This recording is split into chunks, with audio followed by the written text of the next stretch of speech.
જિલ્લાના અધ્યક્ષ તરીકે ધવલભાઈ નથી કીધું પણ હું કહી દઉં છું કે આ બધા કાર્યક્રમોની સાથે સદસ્યતા અભિયાનનો કાર્યક્રમ આપણો પૂર જોશમાં ચાલુ છે. એટલે બધા કાર્યક્રમો કરતા કરતા આ કાર્યક્રમ આપણો એની સાથે ચાલુ રહે એના માટેના આપણે બધાએ પ્રયત્ન કરવાના છે. ધવલભાઈને અહીંથી સુરેન્દ્રનગર પહોંચતા 4 કલાક થાય એટલે ખૂબ ઝડપથી એમને 10 વાગ્યાના કહેતા હતા કે ટાઈમને વહેલા ચાલુ કરજો. એટલે ધવલભાઈને આપણે કીધું તમારે જ માહિતી આપવાની છે.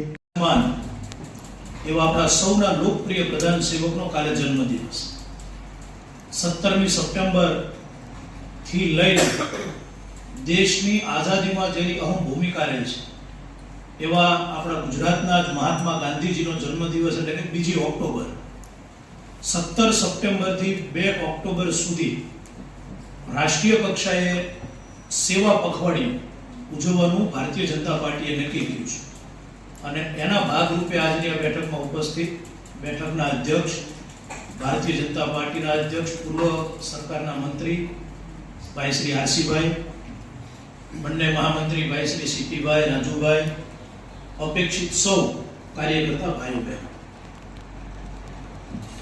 કોઈ પણ કાર્યક્રમ જ્યારે દેશ લેવલે નક્કી સ્વીકારી છે એ એટલા માટે સ્વીકારી છે कि हम दिन 4 रहे ना रहे तेरा वैभव अमर रहे मां.